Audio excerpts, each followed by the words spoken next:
اعوذ باللہ من الشیطان الرجیم، بسم اللہ الرحمن الرحیم۔ دوستو، پارہ چہارم کے ربع اول کا جو ہے یہ ترجمہ آپ کے پیش خدمت ہے۔ مومنو، جب تک تم ان چیزوں میں سے جو تمہیں عزیز ہیں اللہ کی راہ میں خرچ نہ کرو گے تو کبھی نیکی حاصل نہ کر سکو گے، اور جو چیز تم خرچ کرو گے اللہ اس کو جانتا ہے۔ بنی اسرائیل کے لیے تورات کے نازل ہونے سے پہلے کھانے کی تمام چیزیں حلال تھیں بجز ان کے جو یعقوب نے خود اپنے اوپر حرام کر لی تھیں۔ کہہ دو کہ اگر سچے ہو تو تورات لاؤ اور اسے پڑھو، یعنی دلیل پیش کرو۔ اب جو اس کے بعد بھی اللہ پر جھوٹے افطرا کریں تو ایسے لوگ ہی بے انصاف ہیں۔ کہہ دو کہ اللہ نے سچ فرما دیا، پس دین ابراہیم کی پیروی کرو جو سب سے بے تعلق ہو کر ایک اللہ کے ہو رہے تھے اور مشرکوں میں سے نہ تھے۔ سب سے پہلا گھر جو لوگوں کے عبادت کرنے کے لیے مقرر کیا گیا تھا وہی ہے جو مکے میں ہے، بابرکت اور جہان والوں کے لیے موجب رحمت۔ اس میں کھلی ہوئی نشانیاں ہیں جن میں سے ایک ابراہیم کے کھڑے ہونے کی جگہ ہے۔ جو شخص اس مبارک گھر میں داخل ہو اور اس نے امن پا لیا، اور لوگوں پر اللہ کا حق یعنی فرض ہے کہ جو اس گھر تک جانے کا مقدور رکھے وہ اس کا حج کرے، اور جو اس حکم کی تعمیل نہ کرے گا تو اللہ بھی اہل علم سے بے نیاز ہے۔ کہو کہ اے اہل کتاب، تم اللہ کی آیتوں سے کیوں کفر کرتے ہو جبکہ اللہ تمہارے سب اعمال سے باخبر ہے۔ کہو کہ اے اہل کتاب، تم مومنوں کو اللہ کے رستے سے کیوں روکتے ہو، اور باوجود ہے کہ تم اس سے واقف ہو اس میں کجی نکالتے ہو، اور اللہ تمہارے کرتوتوں سے بے خبر نہیں ہے۔ مومنو، اگر تم اہل کتاب کے کسی فریق کا کہا مان لو گے تو وہ تمہیں ایمان لانے کے بعد کافر بنا دیں گے، اور تم کیوں کر کفر کرو گے جب تم کو اللہ کی آیتیں پڑھ پڑھ کر سنائی جاتی ہیں اور تم میں اس کے پیغمبر موجود ہیں، اور جس نے اللہ کی رسی کو مضبوط پکڑ لیا وہ سیدھے راستے لگ گیا۔ مومنو، اللہ سے ڈرو جیسا کہ اس سے ڈرنے کا حق ہے، اور مرنا تو مسلمان ہی مرنا، اور سب مل کر اللہ کی ہدایت کی رسی کو مضبوط پکڑے رہنا اور فرقے فرقے نہ ہو جانا، اور اپنے اوپر اللہ کی اس مہربانی کو یاد رکھنا جب تم ایک دوسرے کے دشمن تھے تو اس نے تمہارے دلوں میں الفت ڈال دی اور تم اس کی مہربانی سے بھائی بھائی ہو گئے، اور تم آ کے گڑھے کے کنارے تک پہنچ چکے تھے تو اس نے تم کو اس سے بچا لیا۔ اس طرح اللہ تم کو اپنی آیتیں کھول کھول کر سناتا ہے تاکہ تم راہ راست پر رہو، اور تم میں ایک جماعت ایسی ہونی چاہیے جو لوگوں کو نیکی کی طرف بلائے اور اچھے کام کرنے کا حکم دے اور برے کاموں سے منع کرے۔ یہی لوگ ہیں جو کامیاب ہیں۔ اور ان لوگوں کی طرح نہ ہونا جو متفرق ہو گئے اور صاف احکام آنے کے بعد ایک دوسرے سے اختلاف کرنے لگے۔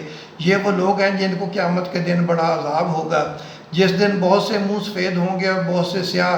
تو جن لوگوں کے منہ سیاہ ہوں گے ان سے اللہ فرمائے گا کہ کیا تم ایمان لا کر کافر ہو گئے تھے، سو اب اس کفر کے بدلے عذاب کے مزے چکھو۔ اور جن لوگوں کے منہ سفید ہوں گے وہ اللہ کی رحمت کے باغوں میں ہوں گے اور ان میں ہمیشہ رہیں گے۔ یہ اللہ کی آیتیں ہیں جو ہم تم کو ٹھیک ٹھیک پڑھ کر سناتے ہیں، اور اللہ اہل عالم پر ظلم نہیں کرنا چاہتا۔ اور جو کچھ آسمانوں میں اور جو کچھ زمین میں ہے سب اللہ ہی کا ہے، اور سب کاموں کا انجام اللہ ہی کی طرف ہے۔ مومنو، تم بہترین امت ہو جسے لوگوں کی ہدایت کے لیے میدان میں لایا گیا ہے۔ تم نیک کام کرنے کو کہتے ہو اور برے کاموں سے منع کرتے ہو، اور اللہ پر ایمان رکھتے ہو، اور اگر اہل کتاب بھی ایمان لے آتے تو ان کے لیے بہت اچھا ہوتا۔ ان میں ایمان لانے والے بھی ہیں لیکن تھوڑے اور اکثر نافرمان ہیں۔ یہ تمہیں خفیف سی تکلیف کے سوا کچھ نقصان نہیں پہنچا سکیں گے، اور اگر تم سے لڑیں گے تو پیٹھ پھیر کر بھاگ جائیں گے، پھر ان کو مدد بھی کہیں سے نہیں ملے گی۔ یہ جہاں نظر آئیں گے تم دیکھو گے کہ ذلت ان سے چمٹ رہی ہے جو اس کے کہ یہ اللہ کی پناہ میں یا مسلمانوں کی پناہ میں آ جائیں، اور یہ لوگ اللہ کے غضب میں گرفتار ہیں اور ناداری ان سے لپٹ رہی ہے۔ یہ اس لیے کہ اللہ کی آیتوں سے انکار کرتے تھے اور اس کے پیغمبروں کو ناحق قتل کر دیتے تھے۔ یہ اس لیے کہ یہ نافرمانی کیے جاتے تھے اور حد سے بڑھے جاتے تھے۔ یہ بھی سب ایک جیسے نہیں ہیں۔ ان اہل کتاب میں کچھ ایسے لوگ بھی ہیں جو رات کے وقت اللہ کی آیتیں پڑھتے اور اس کے آگے سجدے کرتے ہیں۔ وہ اللہ پر اور روز آخر پر ایمان رکھتے اور اچھے کام کرنے کو کہتے ہیں اور بری باتوں سے منع کرتے ہیں اور نیکیوں پر لپکتے ہیں، اور یہی لوگ نیکوکار ہیں۔ اور یہ جس طرح کی نیکی کریں گے اس کی ناقدری نہیں کی جائے گی، اور اللہ پرہیزگاروں کو خوب جانتا ہے۔ جو لوگ کافر ہیں ان کے مال اور اولاد اللہ کے مقابلے میں ان کے ہرگز کام نہ آئیں گے، اور یہ لوگ اہل دوزخ ہیں کہ ہمیشہ اسی میں رہیں گے۔ یہ لوگ جو مال دنیا کی زندگی میں خرچ کرتے ہیں اس کی مثال آندھی کی سی ہے جس میں سخت سردی ہو اور وہ ایسے لوگوں کی کھیتی پر جو اپنے آپ پر ظلم کرتے تھے چلے اور اسے تباہ کر دے، اور اللہ نے ان پر کچھ ظلم نہیں کیا بلکہ یہ خود اپنے اوپر ظلم کر رہے ہیں۔ مومنوں، کسی غیر مذہب کے آدمی کو اپنا رازدار نہ بنانا۔ یہ لوگ تمہاری خرابی میں کسی طرح کوتاہی نہیں کرتے اور چاہتے ہیں کہ جس طرح ہو تمہیں تکلیف پہنچے۔ ان کی زبان سے تو دشمنی ظاہر ہو ہی چکی ہے اور جو کینے ان کے سینے میں مخفی ہیں وہ کہیں زیادہ ہیں۔ اگر تم عقل رکھتے ہو تو ہم نے تو اپنی آیتیں کھول کھول کر سنا دی ہیں۔ دیکھو تم ایسے صاف دل لوگ ہو کہ ان لوگوں سے دوستی رکھتے ہو حالانکہ یہ تم سے دوستی نہیں رکھتے، اور تم سب کتابوں پر ایمان رکھتے ہو اور یہ تمہاری کتاب کو نہیں مانتے، اور جب تم سے ملتے ہیں تو کہتے ہیں ہم ایمان لے آئے ہیں، اور جب تنہا ہوتے ہیں تو تم پر غصے کے سبب انگلیاں کاٹ کاٹ کھاتے ہیں، اور ان سے کہہ دو کہ اپنے غصے میں مر جاؤ، اللہ تمہارے دلوں کی باتوں سے خوب واقف ہے۔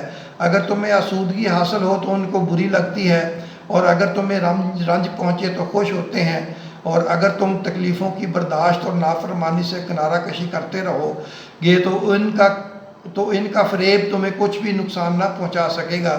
یہ جو کچھ کرتے ہیں اللہ اس کا احاطہ کیے ہوئے ہے۔ اور اس وقت کو یاد کرو جب تم صبح کو اپنے گھر سے روانہ ہو کر ایمان والوں کو لڑائی کے لیے مورچوں پر موقع بے موقع متعین کرنے لگے، اور اللہ سب کچھ سنتا ہے، جانتا ہے۔ اس وقت تم میں سے دو جماعتوں نے جی چھوڑ دینا چاہا، مگر اللہ ان کا مددگار تھا، اور مومنوں کو تو اللہ ہی پر بھروسہ کرنا چاہیے۔ اور اللہ نے جنگ بدر میں بھی تمہاری مدد کی تھی جبکہ اس وقت بھی تم بے سر و سامان تھے، پس اللہ کی نافرمانی سے بچو تاکہ شکر گزار بن جاؤ۔ جب تم مومنوں سے یہ کہہ کر ان کے دل بڑھا رہے تھے کہ کیا تم کو یہ کافی نہیں کہ پروردگار 3000 فرشتے نازل کر کے تمہیں مدد دے؟ ہاں کیوں نہیں، اگر تم دل کو مضبوط رکھو اور نافرمانی سے بچتے رہو اور کافر تم پر جوش کے ساتھ دفتن حملہ کر دیں تو تمہارا پروردگار 5000 فرشتے جن پر نشان ہوں گے تمہاری مدد کو بھیجے گا۔ دوستو، اب پارہ 4 ربع اول کا خلاصہ سن لیجئے۔ نیکی یہ ہے کہ اللہ تعالیٰ کی راہ میں اچھی پسندیدہ چیز خرچ کی جائے۔ اللہ تعالیٰ سے ڈرو جیسا اس سے ڈرنے کا حق ہے، اور مرنا تو مسلمان ہی مرنا۔ اللہ کی رسی یعنی قرآن کو مضبوطی سے پکڑے رہو اور فرقے فرقے نہ ہونا۔